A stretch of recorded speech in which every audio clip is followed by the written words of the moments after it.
on the line. Sven, do you want to give us an introduction and tell us a bit about yourself? Yeah, sure.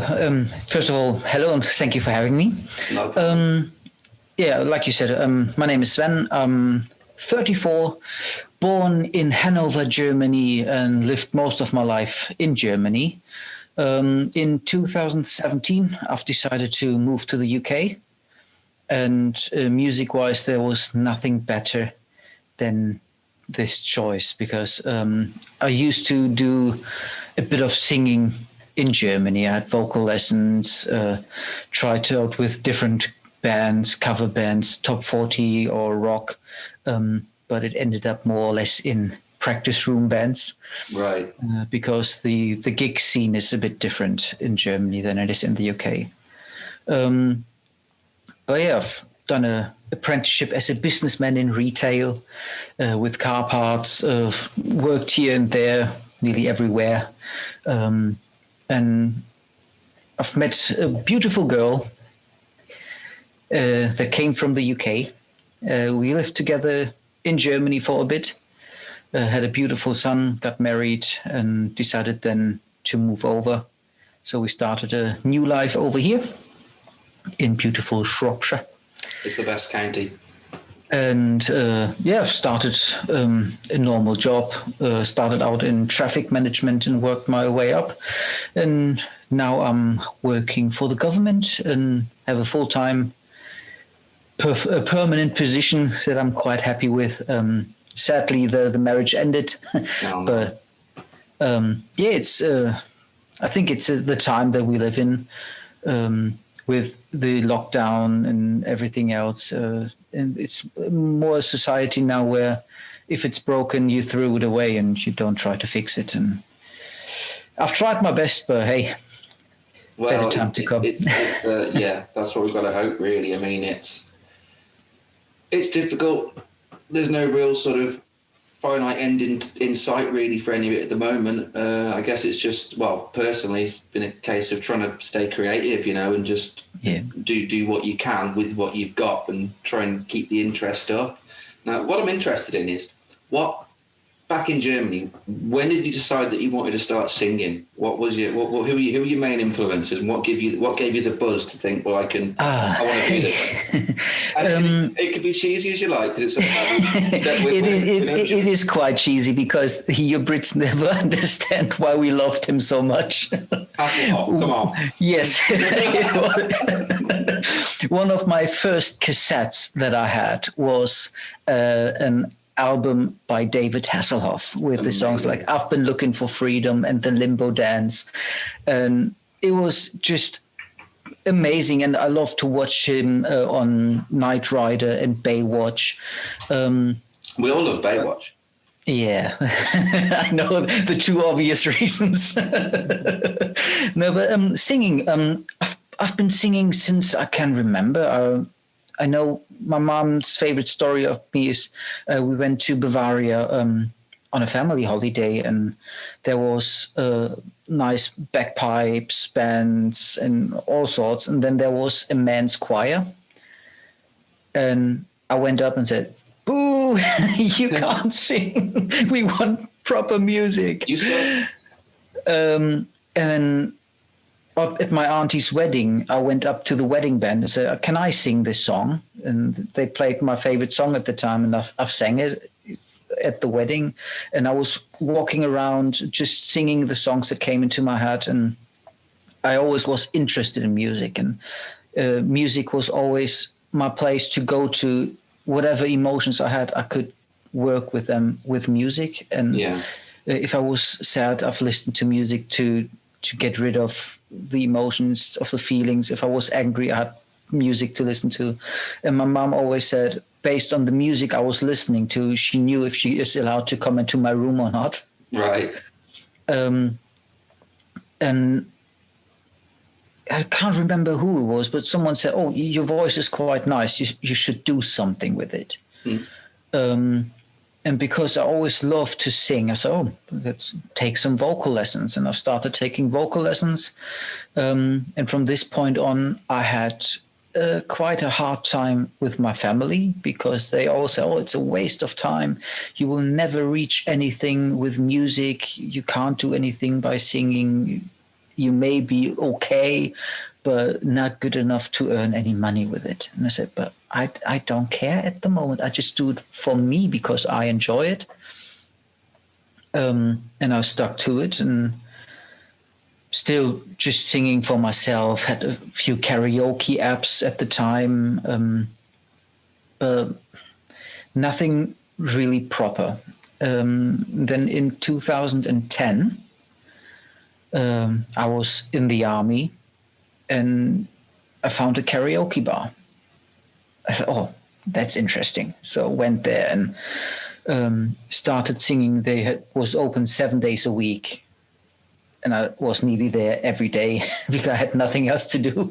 After doing the services, just finished, off to the karaoke bar and tried all sorts of songs and started singing Lionel Richie, Bon Jovi, Journey, complete mixture of everything, and try to find where I feel comfortable at. But I still haven't found it yet.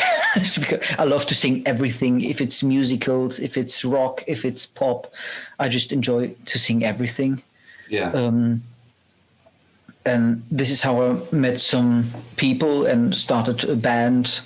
First, it was a top 40 cover band, and it was really nice. We've managed to have a couple of gigs. Our practice room was in the basement of a school.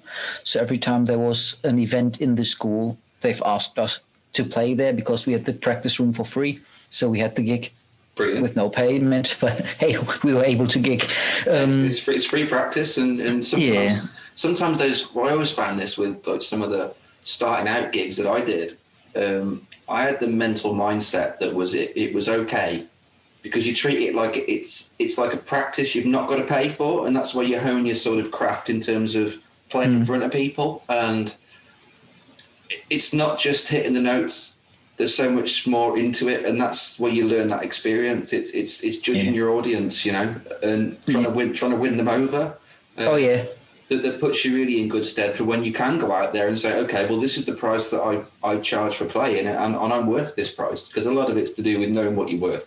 I mean, we know in this sort of gig ecosystem just locally in Shropshire that you can spend your time building a great reputation. You can invest in your gear, you can invest in your craft, you can make it better. I know you do this like the same as like we do. Every time I've seen you, there's something new there.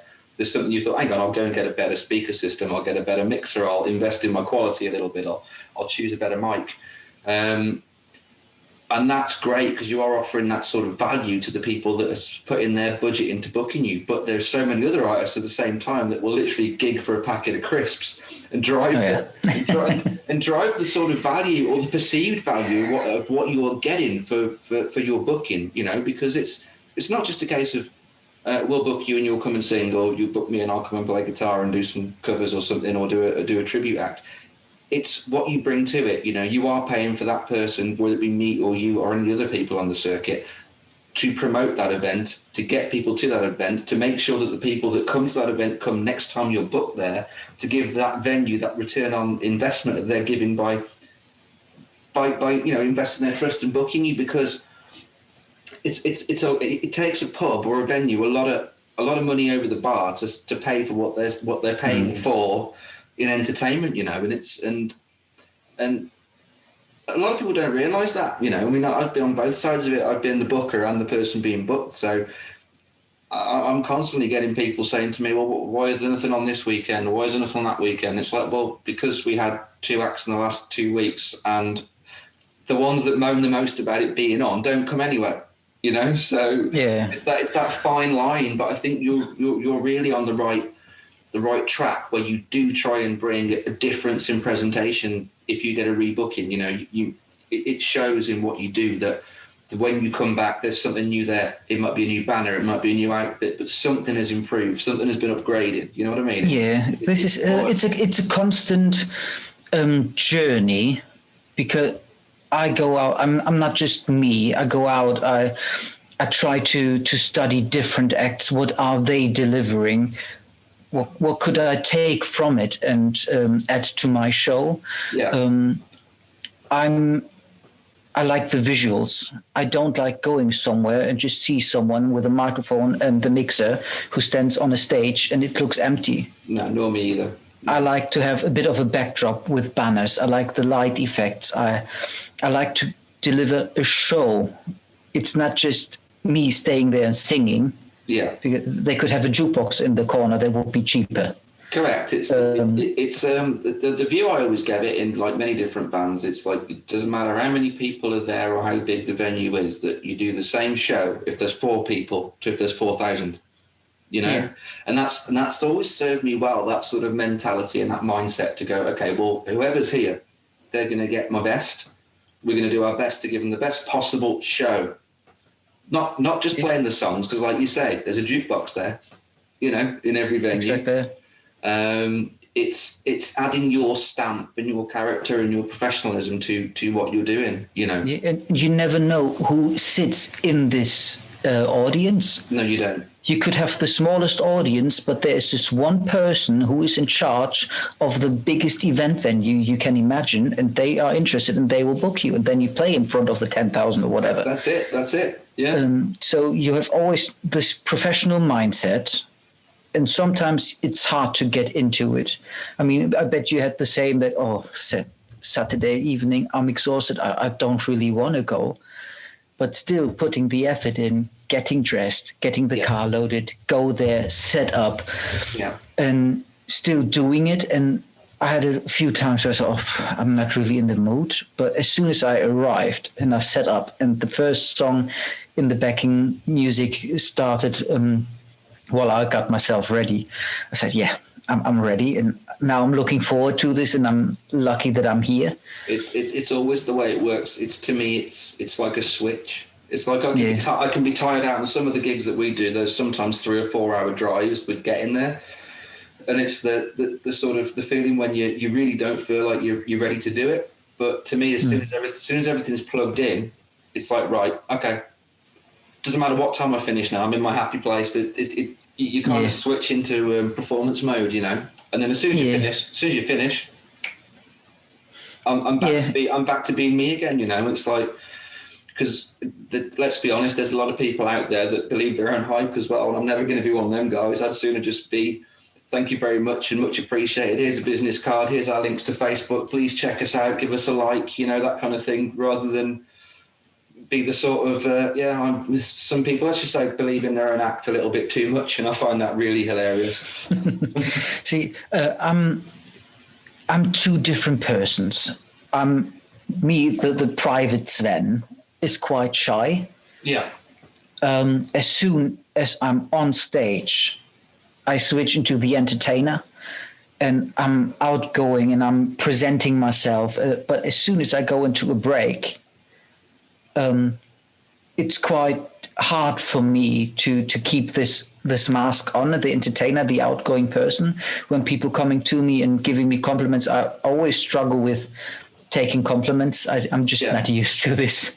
It is difficult. I mean, it's great in the way that you are getting recognition for all that time that you spend honing your craft, if you get me. I mean, you do see. Some people just think that people have a go on a karaoke and straight away the next day they think, well, that's okay, I'll go and book a gig. It's not that. So you've got to. It's the rough with the smooth, really. You got to take the compliments, and you know which ones are meaningful, and you know which ones. Well, they're all meaningful, because if someone enjoyed it and they tell you, that's great. They've gone out of there. They took the time out to tell you that they enjoyed it. And it's always good feedback. You know, bad feedback's as good feedback as well. Yeah, it does give you that sort of fire in your belly to think, okay, well, how can I fix that? Can I make it better? You know, it's leading on to my next question, actually, because you all have these gigs where they can't go better. You know, most of the ones that you don't even expect. It might be a venue you've never played before, and you turn up and it looks pretty rough on the outside. Maybe it's something from the Wild West, and you think it's going to be like one of those rough gigs. And we've all had rough gigs at rough places. Yeah. But sometimes they just turn out to be the best atmospheres and the nicest people and the best gigs. Have you had that as well? Yeah, it was. I'm sorry for saying it, but I'm a Liverpool supporter. Cut this out, please. No. That's fine. I'm a United fan, so I'm 1 point ahead. But I was booked in Polesworth, Right.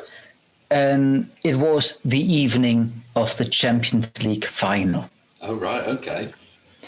The good one or the bad? The good one or the bad one? It was a good one. Oh, okay. And I arrived there, and I thought, please let there be some Liverpool supporter. Please let there be some Liverpool support. Opened the door, and the whole bar red. Brilliant. Lots of people in Liverpool shirts, and I thought, now we just need the proper result, and this will be an amazing night. Yeah. So I've set up while they were playing the first half, and it looked quite promising by then. So at halftime, I had my gear ready, blasted "You Will Never Walk Alone," and the whole pub was singing. I had goosebumps all over. It was amazing. And then after with celebration, and everyone was just in a really good mood, and the whole pub was going crazy, and it was really nice. The night that I will never forget. Oh, amazing. We had a similar situation with like going to a place where you didn't particularly think it was going to be. Well, we didn't know what to expect. But a venue that we ended up getting regularly booked at was one that we'd never heard of. We got told a few times that, it's not the nicest area, but the first gig we had there, we had people dancing on the bar, and it turned into like a 4 times a year gig, and it was always such a fantastic atmosphere, and always one that we'd end up bringing people, our friends and family, to come and watch us at that place because the people there were so great and so welcoming. It's you can't judge a book by its cover. What do you think of the ups and downs then? So you got the ups of the great nights like that. What are the downs for sort of the guys like us that go out there and play our trade, or used to?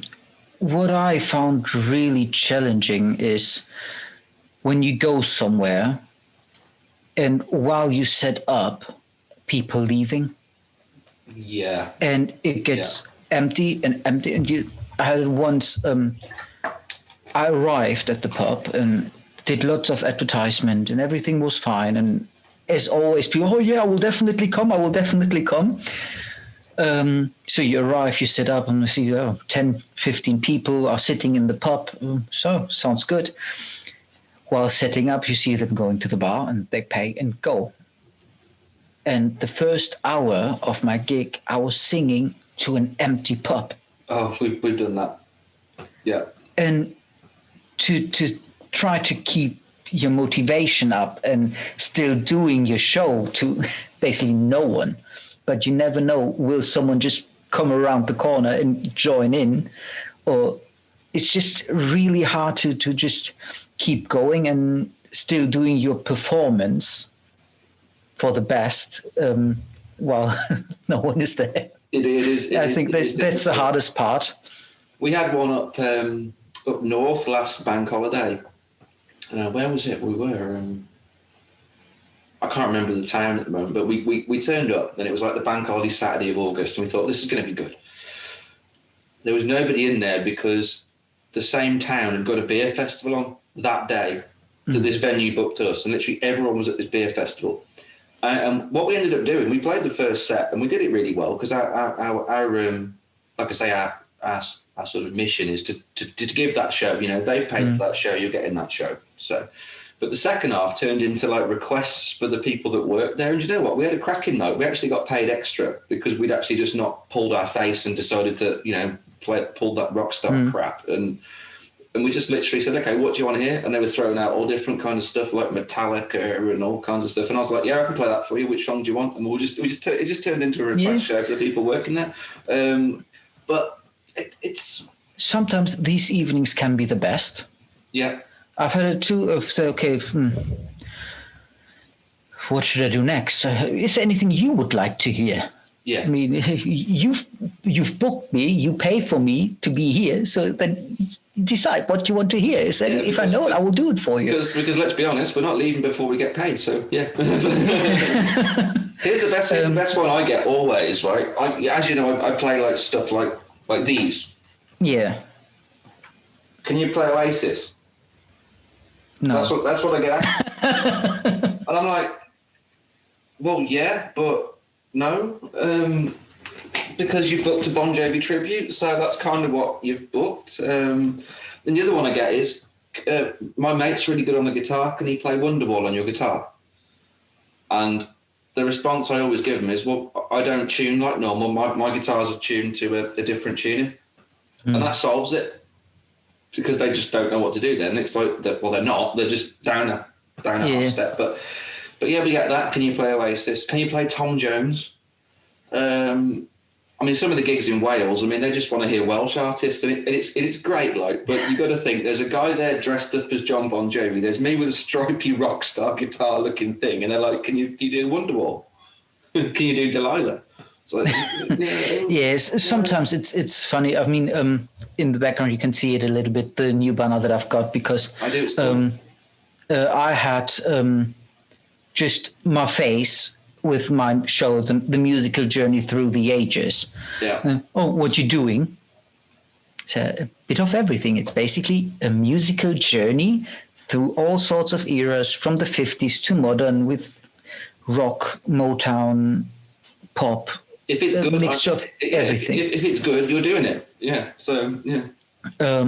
So I've decided, okay, people see my face anyway if I'm on stage. I don't have to have my big face behind me again. So I decided to create the banner where it shows what I'm doing. So I've got the 50s till the modern time. Then I've got one bracket with soul and Motown, and then rock of ages. So people get an idea of what I'm doing, but still, even though it's right in front of their, what you doing then? Yeah. And it's always the same. And it's you've got to get, well, you're very good at it. It's been able to deal with the public, and especially the drunken public, and do it in a way that's still positive, where they still think you're great, if you know what I mean. Even though in your mind you're going like, just leave me alone, man. It's like, you know. Yeah, I had it once where a lady came right in my face.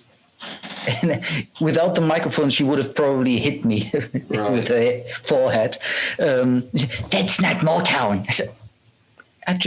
It's soul and Motown. This is a wide range. Yeah. And even it was a Stevie Wonder song at the time that I was singing. Stevie Wonder is classed as Motown. It is. But she was right in my face, and with his psycho eyes, and that's not Motown. I do remember you playing the once in one of the locals where I booked. You decided that he wanted to wear your jacket because it was the best thing in the world. Yeah, definitely. It was a brilliant time. But what got me is how cool you were with it. You were like, yeah, put it on. Cool. Yeah. You know? Yeah. How do you see it all going then? Obviously, we've had nearly a year now of not been able to get out and play, and we've chatted a few times in the background of a message where we've like been looking at the news and thinking, well, maybe we can take a booking for that month because we might be okay by then, and it's not happened, has it? So at the moment, I don't want to plan ahead really, because it's just very destroying when it comes to the point and you hear, another extension, and you're still not able to go out. I hope that hopefully by September, we're able to have the first few gigs again. I'm thinking maybe, the last quarter of the year might be the time when, ramping up to Christmas, might be the time when we're okay to maybe get out and take some bookings. I mean, we took one for the last weekend in August because it was the right price, and it's up in Hull and it's booked. But I'm 50-50 on it whether it's going to be able to actually happen. But you know, we're at the point now where you can't really take deposits because what's the point? It's not their fault. Yeah. No, it's not. You know. And if you see how everything surrounding develops, with pubs are up for sale, things closing down, then luckily I've got just a pub down the road that was closed. There was a proper music venue and it's just been bought, and they want to bring it back as a music venue. I saw that. So I'm quite happy with this. But in total, I think there will be a massive change through the whole circle, because you can't go straight out and say, okay, I charge what I used to charge. Because these places haven't been able to make any money. That's it. They haven't been able to make any money. But there's so many egos out there who say, I haven't had any money. I need the money. I need to earn it. So you have to pay it. And even though I have my full-time job, it just pays for all my costs that I have at the moment. Yeah. Luckily, I'm able to work from home. If I would need to go to the office, I would really struggle. Yeah. That's why my gigging was paying for everything on top and made me able to put a bit of money to the side. Yeah. So I'm kind of relying on this, especially now after the separation. I have to pay for my flat. I have to pay for everything on top of it. And not being able to do what I love to do is another thing. But I would be willing to go out and say, you know what? We all had a very hard time. Let's make a deal that the first 1 or 2 bookings, we do a special price, a reduced fee than normal. And if everything comes back to normal, you book me again for the full price. I think that's a good model to go with.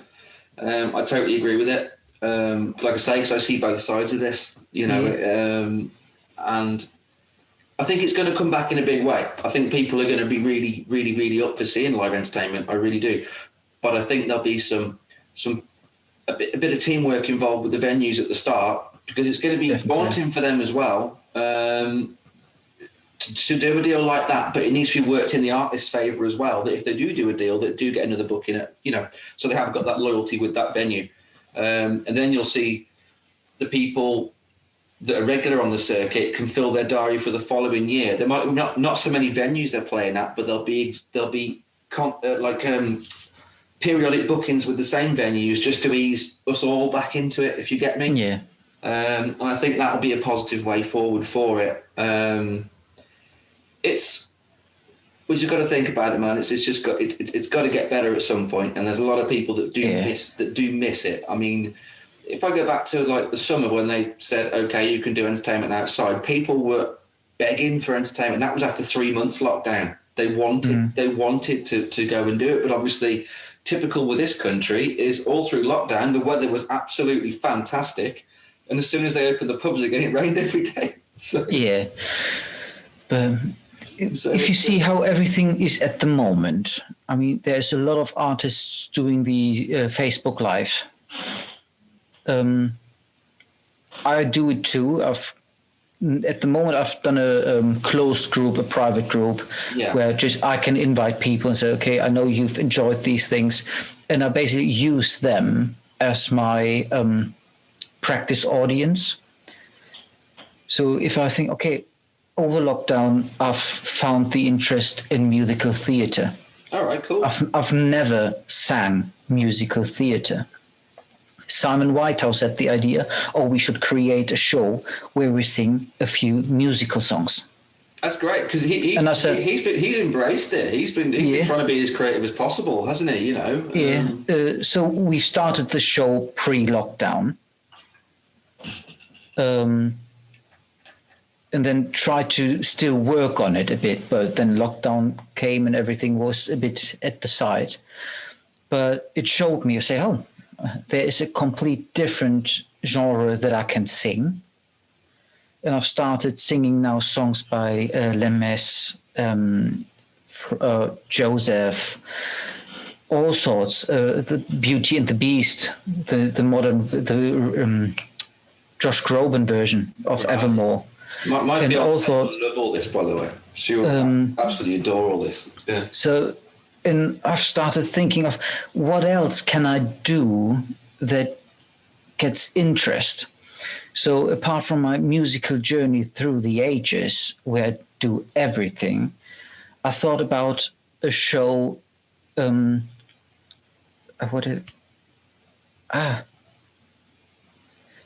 I had it in my mind how I wanted to call it. Let me just quickly check on my. Say Lucy loves all the musicals, so she'd love to see all that. Yesterday Meets Bohemian Rhapsody. Wow. Okay. Basically, a show with the best songs out of the movies Yesterday, with the Beatles, with the greatest hits, into Queen and Bohemian Rhapsody, because they're both my favorite bands and they have such a big influence. So I thought it would be great to create this show. Yeah. Because I think the Beatles and Queen are the biggest rock bands that this country ever produced. Couldn't argue with that. And there are a lot of people enjoying their music. I personally am not a big fan of one tribute act doing one act the whole time. With Bon Jovi, it's different because they have so many different songs, so many anthems, basically. Yeah. And it's not always just full on. You have ballads, you have different styles. It's not always heavy. It's soft. It's a great mixture. They've kind of known the magic formula to progress a theory for so long by releasing what the public want to hear, if you know what I mean. Yeah. So that works really well in a set. You know, there's bits for me I enjoy in terms of guitar. There's a lot of songs in there that I don't enjoy playing because they're boring. But those are the songs that people want to listen to. So, yeah, you know what I mean? So if there would be an Oasis cover band, I would like or enjoy to listen maybe to 2 or 3 songs, and then I would like something else. I get you. Yeah, but this is why I like to create something that people are interested in, and it's not just for one section. You have one group say, oh yeah, I love the Beatles, I don't like Queen. But then you have the other section, I'm not the biggest Beatles fan, but he will do Queen on top. So you have both groups that will join you on this evening. No, it's so great. I'm trying to get something created that brings in more people and gets the interest, because it's always hard to get the punters in. It's a good angle. It's a good angle that you're doing, because you're adding a theme that people can get behind. To basically, what you're going out is you're going to go out there and sing like a lot of amazing songs that people know a lot of the words to, but you're also putting a theme behind it. Say, okay, well, it's based on this. It's not just a greatest hit CD. It's not just a disco, but I'm singing it. There is an idea behind it that glues it all together. I like that a lot. That's cool. Yeah, and because probably of my apprenticeship as a business and with a retail background, I know if I offer a service, I have to make sure that enough people will be interested in to cover it. Yeah. I always feel bad to go to a pub when it's nearly empty. And when I see, okay, they hardly drink anything, because you always have the people coming in, want to see a great act and demanding the biggest artist on the world. But then they buy one drink. Yeah, or they have the one that makes me always laugh. I don't, not the people that I may be like alluding to are going to be seeing this, because they won't.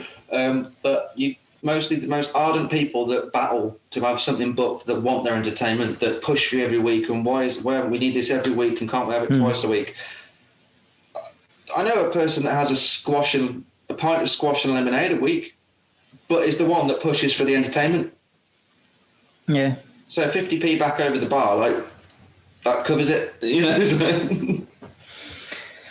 Yeah, that's why I think what you're doing there, though, using sort of like, rather than just doing what I've seen a lot of, and I'm not knocking it, I will say I got very, very bored of it, but not to a point that I'm not bagging on it, but people doing the live sets all the time, and I get it, because it's something nice to do, and you can't play live, you can't go out on there, but I did get to a point where I didn't want to see it 3 times a week.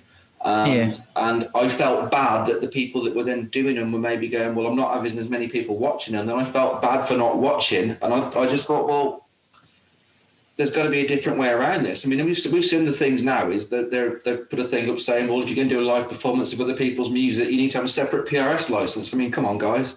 You know, there's that. But I think doing it, you found a different way then. So you've got a private group and you're using that kind of as a focus group to hone your act, to gain that sort of following for when you can go out and do it in the live venues. That's cool. Yeah. That's cool. And don't get me wrong, I'm not saying anything bad about the people that want to do live shows all the week. A lot of them are doing it because there's a PayPal link and they can make money out of it, and that's great. But I did find myself getting into situations that if I didn't tune in or I wasn't seen to tune into someone's live, that they'd think I was being a bad person by not, if you know what I mean. Yeah. The only thing that I think it's quite funny, because I thought, okay, live stream, you've done it last week, the week before. And I always try to put different songs in because I think it would be boring singing the same set over and over and over. Yeah, you might as well just share your original one. So I think, okay, maybe they want to hear something that I haven't done before. So you put up, what is your request? Yeah. What do you want to hear? And you get the same songs over and over. Can you sing this song again? You do this so well. Can you sing this song again? It's so nice. You say, okay, why do I put so much effort in trying to think of new songs if they just want to hear it over and over again? You might as well just share your original video or just film one as if it's live at home with your backdrop and just post it up. But it's what was I going to say? I think with everyone, it all started out pretty cool because it was different. And a few weeks into lockdown, it was like, okay, I'm going to do a live show. It's great. But I think as lockdown progressed, people found lots of other things to do to keep themselves sane, whether it's getting into box sets and caning Netflix or getting into their gaming, because all the companies kind of got on board. I mean, me at the moment, I'm not really watching much, but I'm really getting the most out of using Game Pass, Xbox, because it's great. You know, I can download a game, I can play it. If I don't like it, I'll delete it and get another one. I think there's only so much space that people can sort of dedicate to staring at their screen. So maybe to me, a weekly live stream is a bit too much because you can't expect everyone to dedicate that 2 hours of their evening just to stand and watch the same thing they saw last week. If you get me. I mean, we haven't done it yet. I mean, the reason we haven't done it is because logistically it would be too much of a pain because we're a duo and we can't be in the same place at the same time. We could maybe work it out or sort of like what we're doing here, but there'd be a lot of teething problems and it would be difficult to do properly, you know. Which is why I started doing the podcast, because it's something I can do creatively and talk to all different people like you and other guys and just still be creative. And the other side is getting back into my songwriting, which I've not done for years, and that's been what's kept me going. I mean, I think I will come back to you with the songwriting because I really love the idea of it. I have moments where I get so many ideas and things that I would love to express in music, but then I get the language barrier a little bit to find how do I write this down and how do I find then the music to go with it. You need a producer. Definitely. It's something, especially now that I have more time for myself without my family. I have different things where I can concentrate on. Yeah. And for the moment, I've got still my son that I see regularly. That's amazing. But I would love to do more music-wise. Now that I have just me to look after, I have the opportunity for this, and so I'm more than happy if you ever need anything. Mate, always. I mean, you've done one cameo for me so far.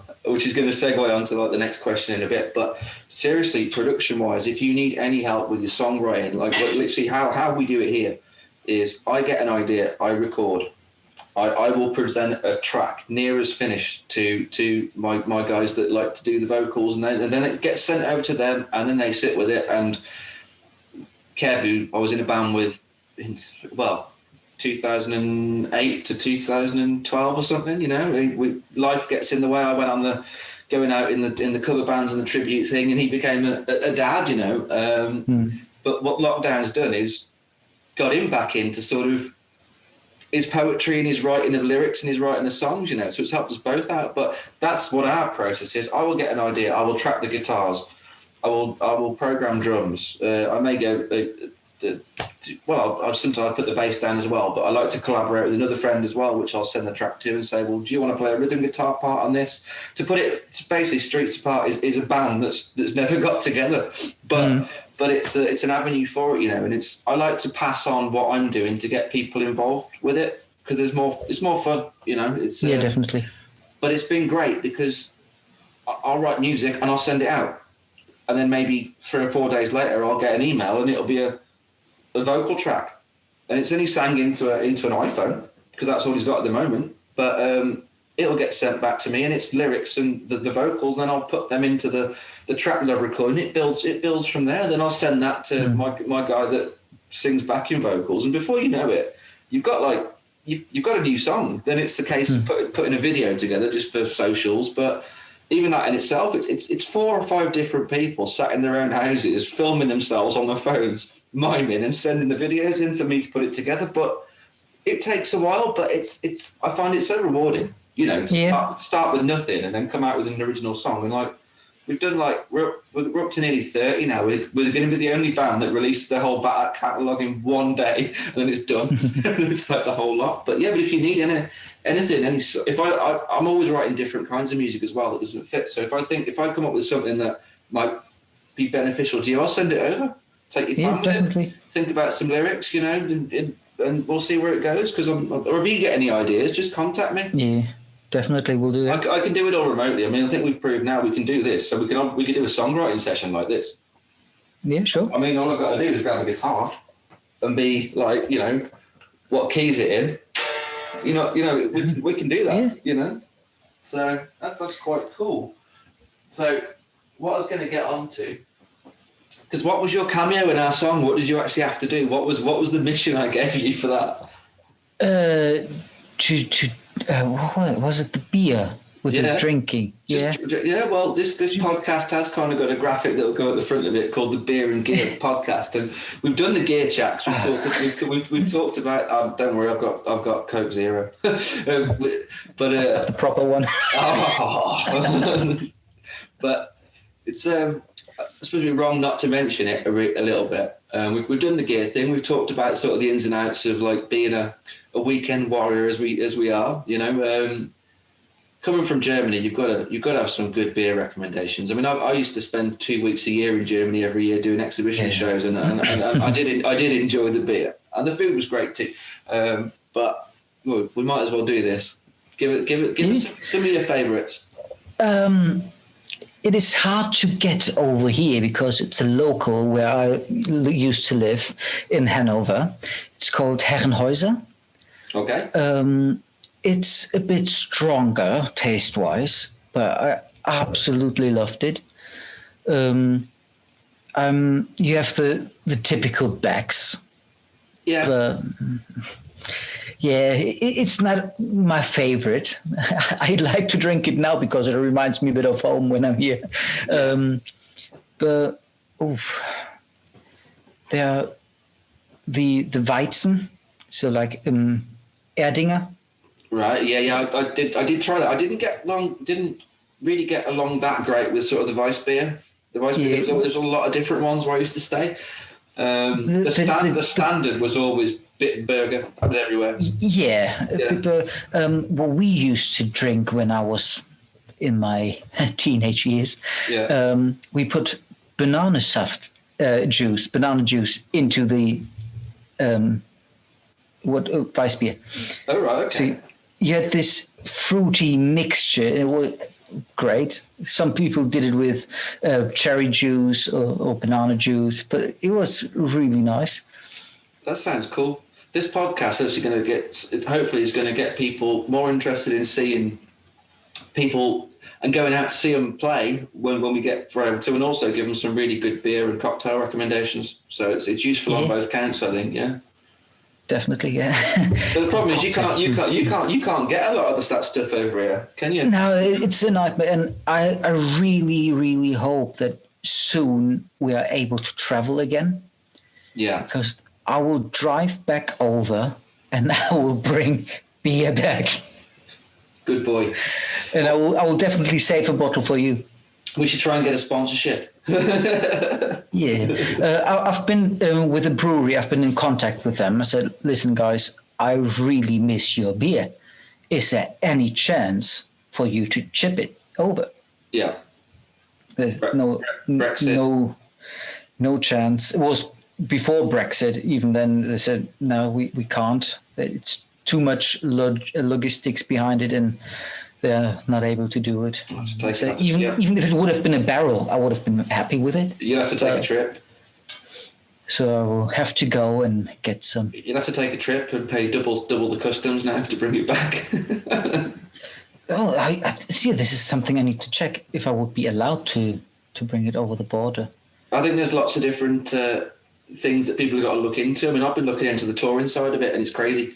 I mean, it was the rite of passage for an original band. I mean, I'm past that now. I'm 40, so I won't be doing that. But in the past, just to get a van, book a European tour and go on it. But now you've got to have a separate carnet for every single bit of gear or anything that's involved in your production, written down in paperwork, and can be checked on any border by any country that fancy doing it.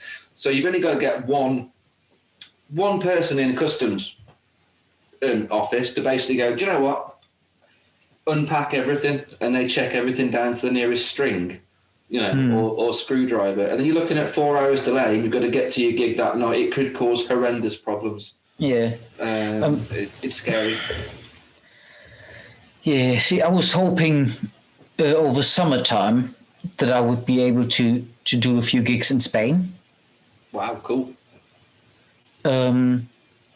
But it's always this how to get the stuff over there. Do you drive? Will they provide things? Do you just bring your laptop or whatever? With me, it's a bit easier. Well, you could give them a spec list in terms of your microphone that you want to use. You could take your laptop or your iPad or whatever you'd use to play your music, and a basic PA spec. You'd probably find that most clubs and sort of restaurants over there would probably have an in-house system like that. It's doable. It really is doable, but it's another thing you'd have to look into. Would you need to get a work permit? Things like that. It's crazy. Yeah. It's not the same as before. Yeah, it's all a bit crazy what is going on in the world at the moment. So I've stopped turning the news on because I can't change it anyway. No. I'm sitting at home until someone tells me you're allowed to go out again. It's right, and I think it's just getting into doing what you can to keep the interest up and keep the love for what you do. And I don't think that's really affected you that much because you haven't stopped sort of thinking about your act and like you say, using a Facebook live video group as a method of testing material and ideas. That's genius. That's really good. I think it will come back. I think when it does come back, people will definitely want to go out and see stuff. I really do. I'm really confident of that. But to go back to the point that you made before, I think there's got to be a lot of teamwork between the venues and the performers as well to work together to bring it back to a place where where it will get back to. It needs everyone to work together. It needs a little bit of flexibility on the prices, a little bit of flexibility on the venue availability. And once that's ironed out, I really think that we could have a good year next year. I think you'll see a lot more little festivals popping up next year and things like that, which will be great. It's just fingers crossed, Just got to stiff up a lip and all that crap. Yeah, great song, by the way. Yeah, not bad. Right. The timing very hard. Yeah. Well, I'm going to tie it up. It's been great speaking to you, mate. And I'll tell you what, this will probably be the first one. We'll have you back as a guest again in the future. Maybe once we're out of all this, I'm going to keep the podcast going because it'd be a great place for us to advertise what we're doing gig-wise. When we can gig again, we can talk through our gig list, where we're going to be, advertise our acts, you know, and hopefully it works well for everybody. So that's the plan. It's been great. I'm happy to come back. Yeah, I'll definitely get you back and be in touch definitely about the songwriting as well. If it's something you want to do, I'm glad to help you out, buddy. That's not a problem. Yeah. I've actually got a separate page on Facebook, which is separate to my normal one, which is actually the Chris Taylor recording, engineering and mastering page. So feel free to go and pop along on there, but I can do everything remotely. I can even record your voice remotely, or you can record it. You've got your stuff there, record it into your desk, send it over to me. I've got all the software and the hardware to make something that works. So if you do get an idea, just get it down and get it sent over. I can always help with that. All right. Sounds good. Anyway, Matt, signing off because I think I'm hungry. I'm not eating yet, and I think Lucy's cooking steak, so I don't want to make it go overdone. No worries. Enjoy. It's been great, buddy. Thank you. Take care. Bye-bye. Bye.